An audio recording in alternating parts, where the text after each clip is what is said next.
you guilty of this incredibly time-wasting activity called multitasking? I was. I used to be so proud of how efficient I was at multitasking. That was until I started studying several years ago how to become more efficient, how to use my brain, how the brain actually functions. And it was then that I learned that we were not designed to multitask. We were not created to do more than one thing at a time. We were created to focus.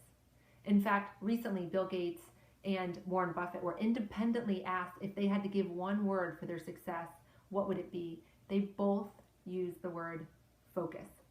Multitasking is the opposite of focusing. There's a great researcher by the name of Dr. Joanne Deek who's done phenomenal research in this field of studying the brain and multitasking. Did you know that multitasking actually causes us to take twice as long to perform a task, and it results in twice as many mistakes? These are simple things, from trying to work while the TV's on, trying to do homework when there's music in the background, trying to do a paper or a proposal, and all of a sudden an email pops up.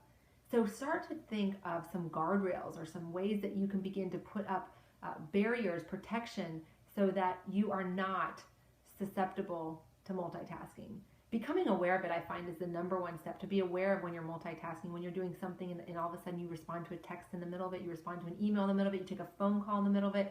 Awareness is the first step. The second step is putting up those guardrails, is turning off that alert on your computer that allows emails every time they come in to pop up. Those are no good.